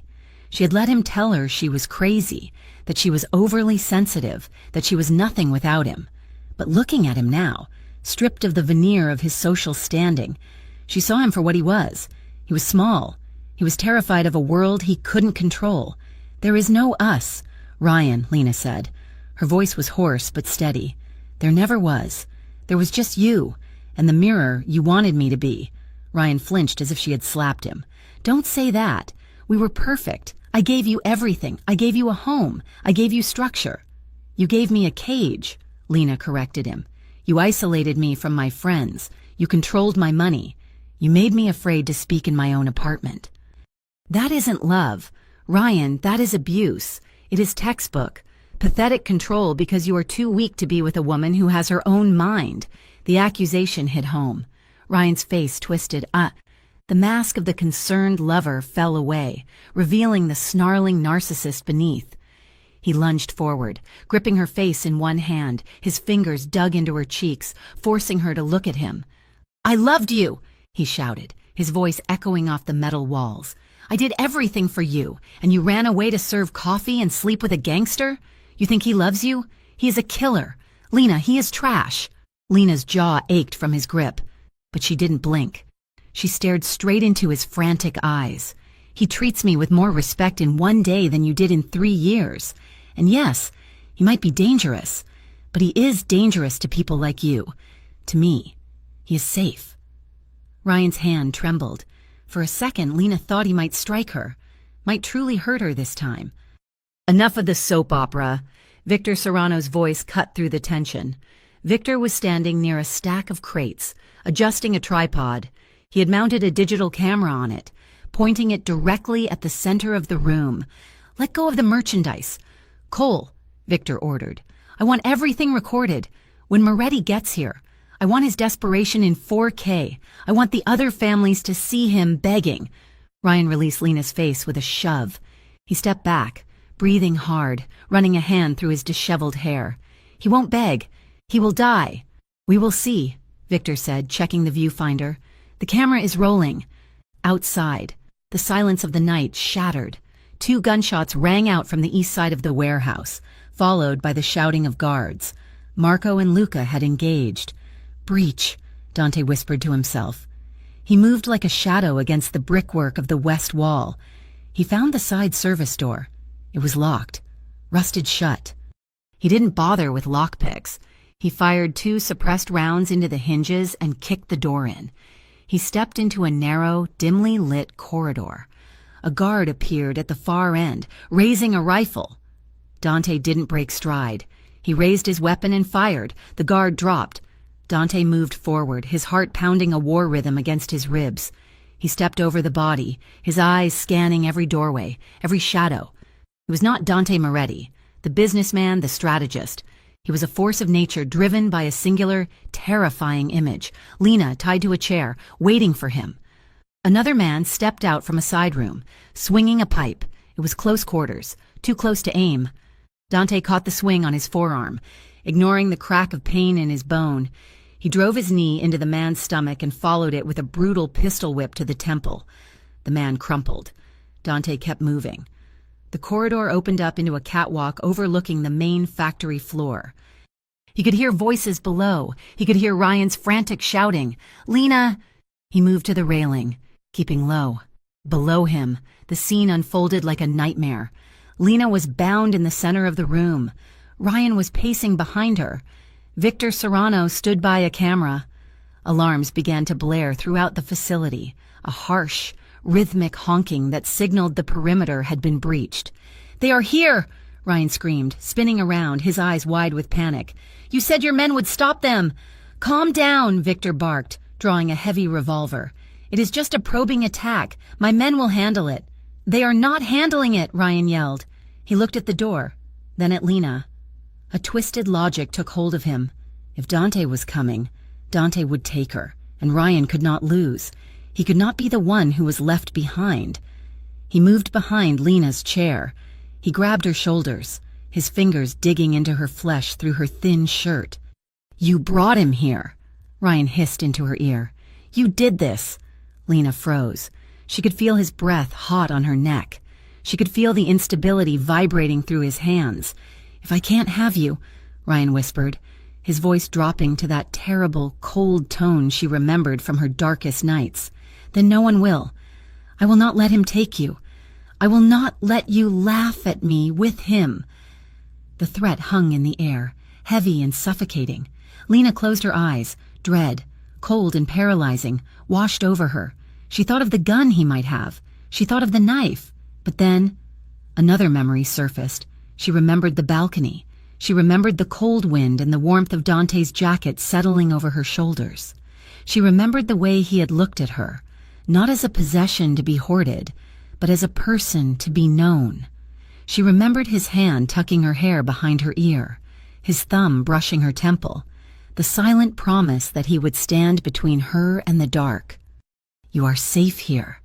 The memory didn't just comfort her, it steeled her. It ignited a spark of defiance that burned through the fear. She was not property. She was not a prize to be fought over by dogs. She was Lena Hart. Ryan's grip loosened for a fraction of a second as he turned to look at the main entrance, expecting Dante to burst through there. It was the only chance she would get. Lena grit her teeth. She planted her feet firmly on the ground and threw her entire body weight backward. She slammed the heavy wooden chair into Ryan's legs. "Get off me!" she screamed. Ryan caught off guard, stumbled. He tripped over the chair legs and fell backward, crashing onto the concrete floor with a shout of surprise. The chair tipped with him, sending Lena sideways, but the chaos was enough. The distraction drew Victor's eyes, and in that split second of confusion, the door to the catwalk burst open. Dante didn't use the stairs. He vaulted over the railing, dropping 10 feet to the factory floor. He landed in a crouch, gun drawn, absorbing the impact with a grunt. He rose to his full height, leveling his weapon at Victor. "Don't move!" Dante roared. The sound of his voice filled the warehouse, drowning out the alarms. He took in the scene in a single heartbeat. Lena, toppled on the floor, still tied to the chair, looking shaken but alive. Ryan scrambling to his feet, looking terrified. Victor Serrano standing by his camera, a smirk slowly spreading across his face despite the gun pointed at his chest. Dante's chest heaved.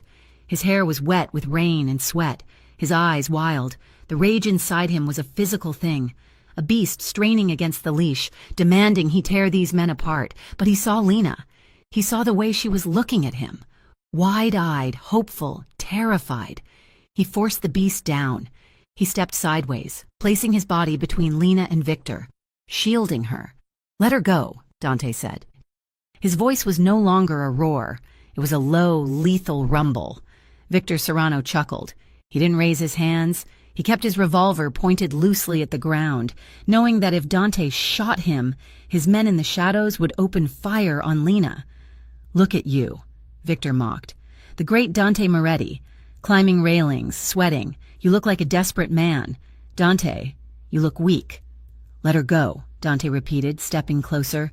"You've become soft," Victor continued, gesturing to the camera. "All for a girl? A barista? You are willing to start a war for this?" "She is not just a girl," Dante said.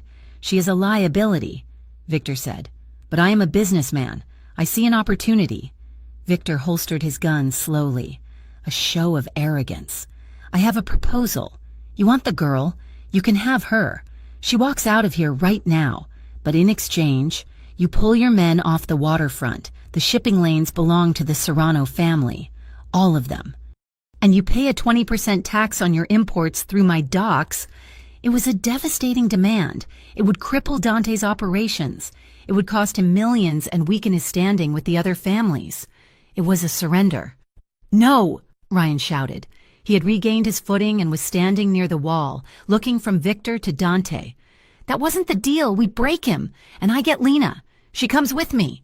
"Shut up, Cole," Victor snapped without looking at him. He kept his eyes on Dante. "Well, what is it going to be? Moretti, your empire, or your girlfriend?" Dante didn't look at Victor. He looked down at Lena. She was lying on her side, struggling to sit up. Her cheek was bruised where Ryan had grabbed her. Her wrists were raw against the plastic ties, but her eyes were fierce. She shook her head slightly, a silent plea for him not to destroy himself for her. Dante felt a crack in his heart. He realized then that he didn't care about the waterfront. He didn't care about the money or the respect or the territory. He would burn it all to ash if it meant she was safe. He lowered his gun slightly. He took a step back, closer to Lena. He reached down, his hand brushing against her bound wrist. It was a fleeting touch, but it carried the weight of a vow. "I have you." He looked up at Victor. "Done," Dante said. The word hung in the air. Victor blinked, surprised. He hadn't expected Dante to cave so easily. He had expected a negotiation, a fight. A slow smile spread across his face. "Smart choice."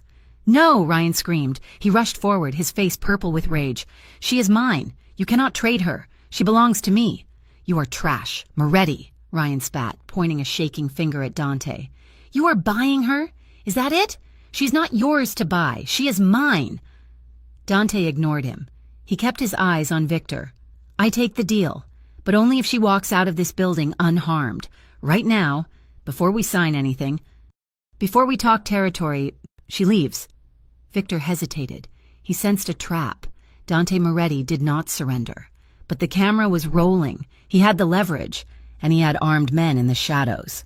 "Fine," Victor said. He waved a hand at one of his guards. "Cut her loose."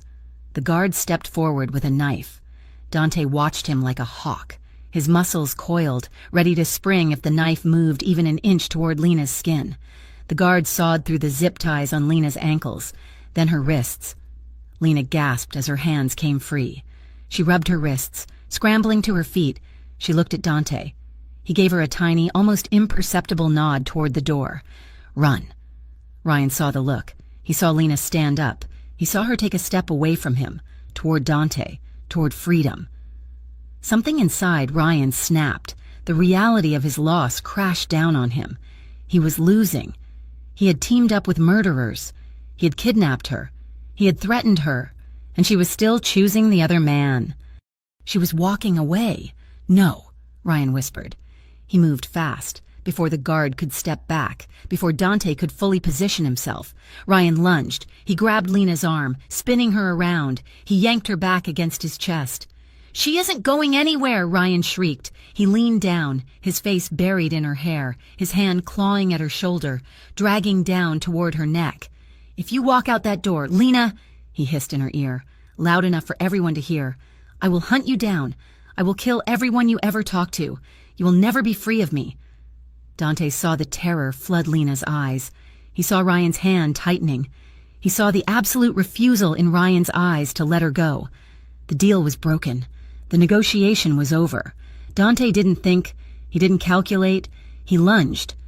The air in the warehouse seemed to solidify, turning into a wall of tension that separated the living from the dead. Ryan's hand was still clamped on Lena's shoulder, his fingernails digging into her skin, his breath hot and venomous against her neck. He was claiming her like a spoil of war, oblivious to the predator that had just been unleashed. In that instant, as Ryan lifted his other hand toward Lena's face, intent on hurting her again, the world exploded into motion. Dante moved. He did not run. He blurred. He covered the distance between them with the terrifying speed of a man who had absolutely nothing left to lose. He slammed into the space between Lena and Ryan, his shoulder driving into Ryan's chest with the force of a battering ram.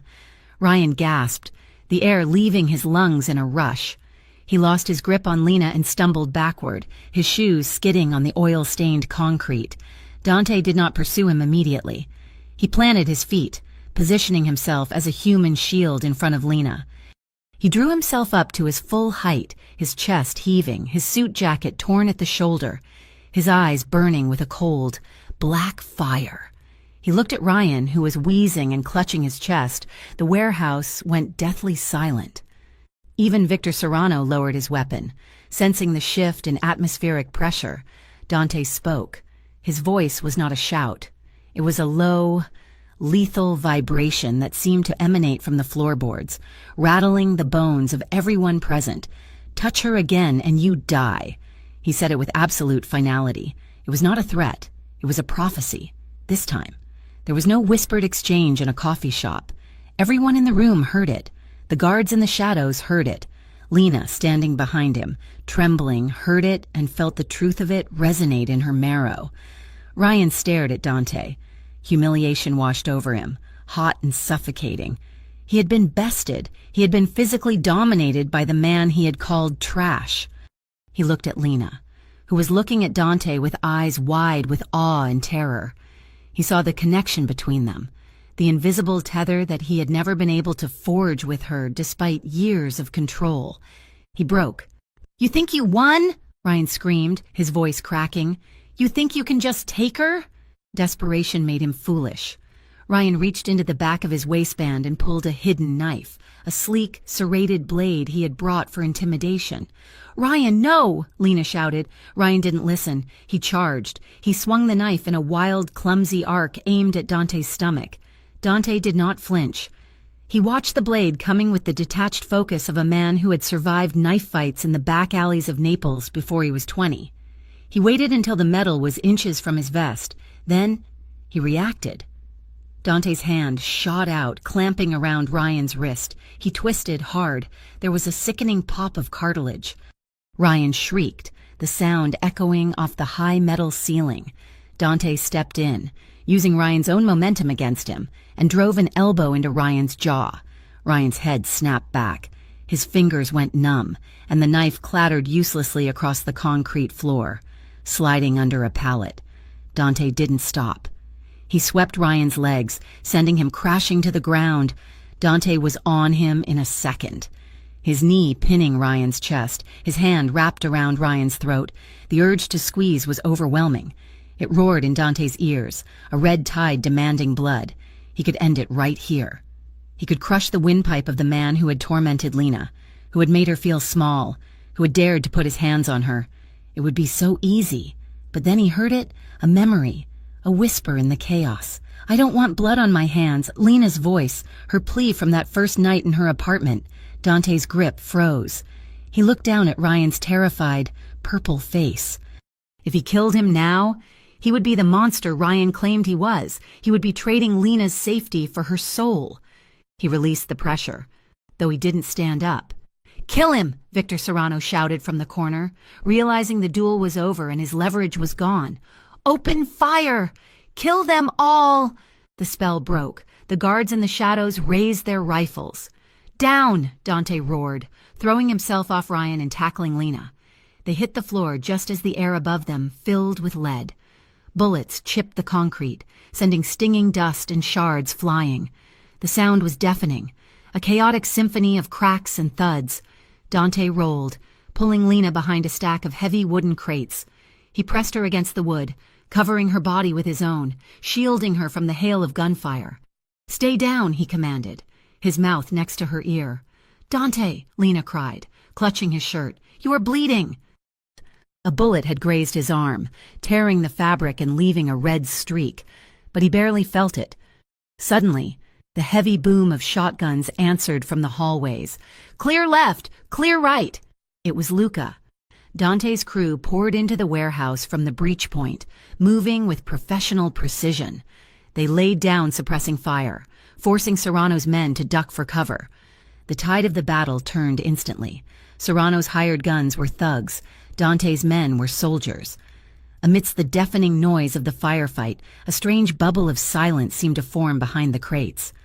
Lena looked up at Dante. His face was smeared with grime, his eyes scanning the room, checking angles. He looked terrifying. He looked magnificent. "Go!" she sobbed, pushing at his chest.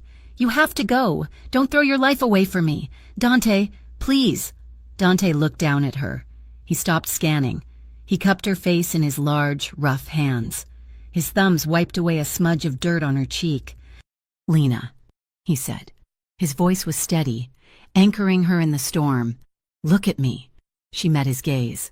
"I am not throwing my life away," he told her, his eyes burning with an intensity that made her heart stop. "I am using it, protecting you. It is the first thing in a long time that has made me feel like a decent man. Do you understand? You are not the cost. You are the reason." The connection between them was raw and real, stripped of all pretense. In the middle of a war zone, they found a moment of absolute peace. Boss, Luca shouted from across the floor. We have the perimeter. Serrano is bolting for the back office. Dante pulled back. The soldier returned. Stay here, Dante ordered Lena. Do not move until I come for you. He stood up, firing 2 shots to cover his movement, and sprinted across the open floor. Luca, secure Victor, Dante barked. I want him alive. Marco, watch the girl. On it, Luca yelled, tackling a fleeing guard. Dante didn't chase Victor. He saw a figure scrambling into a side storage room. Ryan, Dante followed him. He kicked the door open. Ryan was backing away, knocking over shelves, looking for a weapon, for a window, for anything. He grabbed a heavy wrench from a workbench. Stay back, Ryan screamed. Swinging the wrench, Dante stepped inside and closed the door. He holstered his gun. He didn't need it. He walked through Ryan's swing, blocking the arm and delivering a punishing blow to Ryan's stomach. Ryan doubled over. Dante grabbed him by the collar and threw him against the wall. Ryan slid down, gasping, blood streaming from his nose. Dante stood over him, breathing hard. The rage was back. Cold and sharp. This man was a disease. If Dante let him go, he would fester. He would come back. Dante reached for his backup knife in his boot. Dante! Lena stood in the doorway. She had disobeyed him. She was breathing heavily, her hair wild, her wrists red and raw. Dante froze, the knife in his hand. He looked at Lena, then back at Ryan, who was cowering on the floor, sobbing. Don't, Lena said. She stepped into the room. He will never stop. Lena, Dante said, his voice tight. Men like him. They don't learn. They only stop when they are stopped. If you kill him, Lena said, walking closer, ignoring the violence in the room, then he wins. He will haunt you. Every time you look at me, you will remember that you murdered him for me. He will control us from beyond the grave. He will still be the third person in our relationship. She reached out and touched Dante's arm. Her hand was shaking, but her grip was firm. I want to be free, Dante, she whispered. I don't want to be traded from one violent man to another. I want to choose, and I choose a life without blood on the floor. Her words cut through the red haze of his fury. She was right. Killing Ryan was the easy way out for Dante, but it was a prison sentence for Lena's conscience. Dante looked at Ryan, then at the knife. He slowly sheathed the blade. Fine, Dante said. He reached down and grabbed Ryan by the hair, hauling him to his feet. Ryan yelped. What are you doing? Ryan stammered. Dante dragged him out of the storage room and back into the main warehouse. The gunfire had stopped. Luca and the team had secured the area. Victor Serrano was on his knees in the center of the room, his hands zip-tied, looking sullen and defeated. Dante marched Ryan over to the camera Victor had set up. The red light was still blinking. It was still recording. Dante shoved Ryan in front of the lens. Speak, Dante commanded. What? Ryan whimpered. Confess, Dante said. Tell the camera everything. Tell them about the stalking. Tell them about the threats. Tell them how you paid Serrano to kidnap her. Tell them every single thing you did to break her. I can't, Ryan said. I will go to jail. Dante leaned in close, his voice a dark whisper. You have 2 choices. Ryan, you confess to the law, or you answer to me. And I promise you, the judge will be much kinder than I will be. Ryan looked at Dante's eyes. He saw the abyss there. He turned to the camera, broken, battered, and stripped of his arrogance. Ryan began to speak. He spilled everything, the voicemails, the tracking, the alliance with Serrano. He gave the authorities enough evidence to bury him for 20 years. When he was done, Dante shoved him toward Marco. Take him to the drop point, leave the recording with him. Call the police anonymously. Tell them where to find a kidnapper. Ryan was dragged away, weeping. He was alive, but his life as he knew it, his reputation, his career, his freedom, was dead. Dante turned to Victor Serrano. Luca was holding Victor by the collar. What about him, boss, the river? Victor looked up, defiant. You kill me, Moretti, and my brothers rain hell on you. Dante looked at Victor, then at Lena. She was watching him, waiting to see what kind of man he would be. No river, Dante said.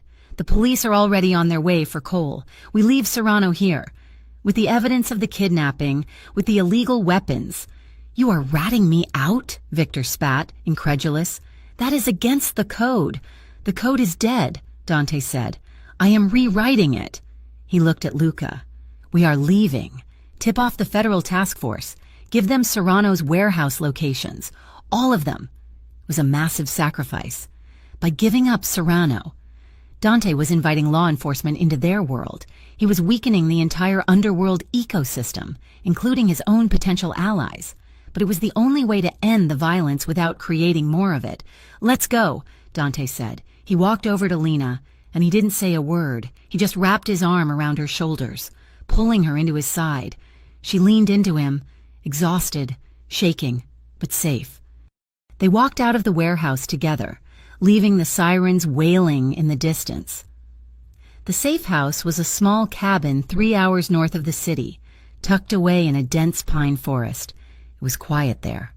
The only sound was the wind in the trees and the crackle of the fireplace. It had been 3 days since the warehouse. The media was in a frenzy. The coffee shop kidnapping was the headline on every news station. Ryan Cole, the respectable businessman, exposed as a monster. Victor Serrano, the elusive crime figure, in federal custody. Lena watched the news for exactly 5 minutes before Dante turned the TV off. You don't need to see that, he said. His lawyers had done their work. Lena's name was kept out of the papers. She was referred to only as the victim. She was safe from the scrutiny. That night, the cabin was dimly lit by the fire. The storm outside had passed, leaving the world washed clean. Lena sat on the edge of the large bed, wearing one of Dante's oversized sweaters. Dante sat beside her.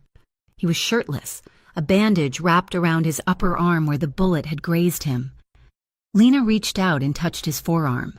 There was a small, jagged white line there, a scar from years ago. Where did you get this one? She asked softly, tracing the line with her fingertip. Dante looked at his arm, then at her. I was 19. I tried to stop a man from beating a stray dog. He had a broken bottle. Lena smiled. A small, sad thing. You saved the dog. I kept him for 10 years, Dante said. His name was Brutus. The silence that followed was comfortable, heavy with unsaid things. Do you regret it? Dante asked suddenly. He wasn't looking at her. He was looking at his hands. Calling me? Dragging yourself into this dark world? Lena stopped tracing the scar.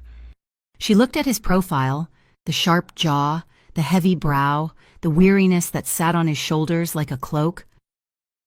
I didn't drag myself into the dark, she said. I was already in the dark. Dante, you were the one who brought the light. She leaned in. He turned to meet her. She kissed him. It wasn't like the kiss on the balcony, which had been full of desperation and hunger. This kiss was slow. It was deliberate.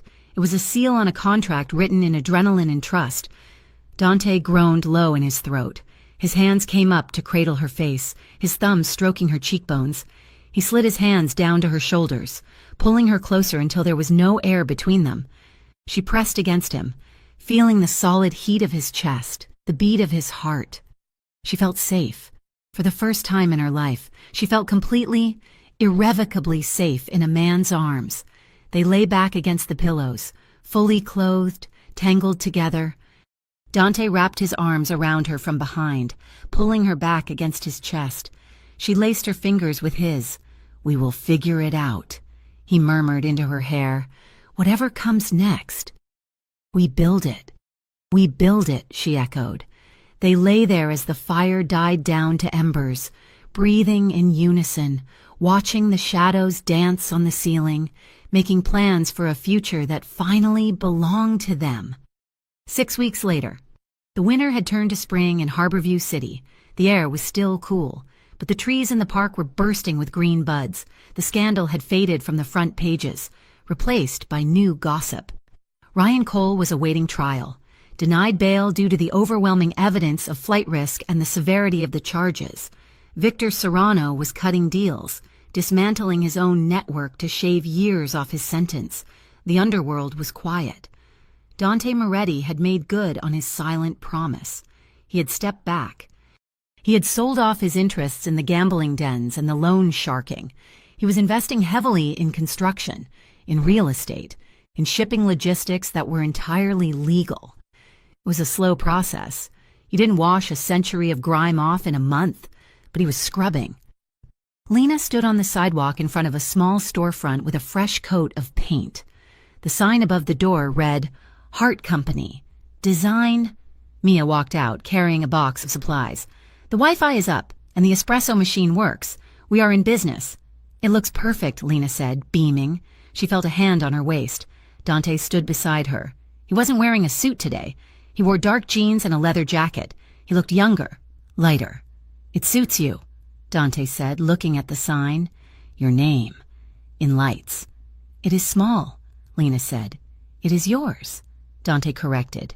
He held out his hand. Lena looked at it. It was the hand that had disarmed a man for her, the hand that had held her while she cried, the hand that had tucked her hair behind her ear and promised her safety. She took it. They walked down the sidewalk of Harborview City together. People watched them pass. Some recognized Dante and whispered. Some looked at Lena with curiosity. But they didn't care. They weren't the victim and the savior anymore. They were just Dante and Lena, two flawed people with scarred pasts, walking hand in hand toward a gentler future, choosing each other with every step. Thank you so much for listening to Touch Her Again and You Die. I hope you enjoyed the journey of Dante and Lena as much as I enjoyed writing it for you. I would love to hear from you.